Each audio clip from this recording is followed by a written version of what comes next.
वैभव लक्ष्मी माता का व्रत प्रारंभ करने से पहले की विधि। माँ लक्ष्मी जी कहती हैं कि मेरे द्वारा अलंकृत प्राणी सबसे अधिक पूज्य होता है, किंतु जो व्यक्ति मेरे द्वारा अलंकृत नहीं होता, अर्थात जो प्राणी निर्धन होता है, भले से वो शिव जी के समान ही क्यों ना हो, उसको समाज में सर्वत्र हमेशा तिरस्कार का ही भागी होना पड़ता है।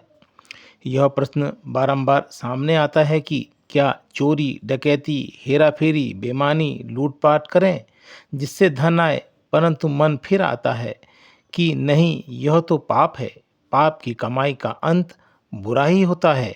पाप की कमाई से सुख कभी प्राप्त नहीं होता। दुख जरूर मिल सकते हैं, शांति जरूर भंग हो सकती है। श्री वैभव लक्ष्मी का व्रत करते समय तथा समापन पर इन 8 स्वरूपों का व्रत मनुष्य को ध्यान करके करना चाहिए। प्राण प्रतिष्ठा किए हुए तांबे के श्रीयंत्र को लकड़ी के पाटे पर रखकर उसका विधिपूर्वक पूजन करना चाहिए। कागज के श्रीयंत्र पर रोली आदि का छींटा लगाने से उसके गलने व खराब होने का भय रहता है। अतः प्राण प्रतिष्ठित तांबे के श्रीयंत्र का विधिपूर्वक पूजन करना चाहिए। यदि ताम्रपत्र खरीदने की सामर्थ्य न हो, लक्ष्मी स्तवन का पाठ करना चाहिए। लक्ष्मी प्राप्ति के लिए तप, साधना और त्याग की जरूरत है। इस व्रत को करने के लिए हमारे धार्मिक गुरुओं एवं पूर्वजों ने कुछ नियम एवं विधान निश्चित करे हैं, जो निम्न प्रकार हैं। एक व्रत को किसी भी शुक्रवार से शुरू कर सकते हैं, परंतु यदि शुक्ल पक्ष का शुक्रवार हो तो उत्तम है। व्रत आरंभ करते समय व्रती को यह संकल्प भी लेना चाहिए कि इतने शुक्रवार में मैं यह व्रत अवश्य कर लूँगा।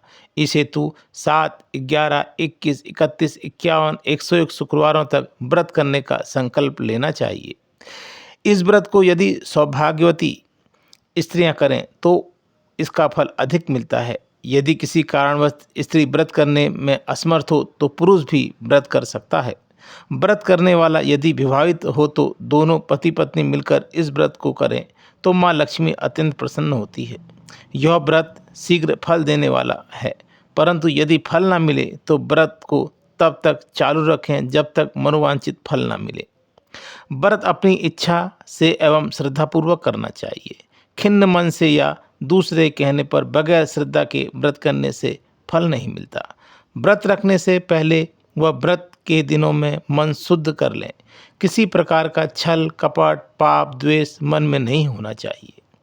व्रत करते समय मन में स्वार्थ नहीं होना चाहिए, बल्कि मन में भाव यह होना चाहिए कि मुझे माँ लक्ष्मी को प्रसन्न करना है। यदि किसी व्रत वाले शुक्रवार को स्त्री रजस्वला हो जाए तो उस दिन व्रत नहीं करना चाहिए तथा उससे अगले शुक्रवार से व्रत फिर प्रारंभ कर देना चाहिए। इस व्रत को मनोकामना पूर्ति हेतु कुंवारी कन्याएं भी कर सकती हैं।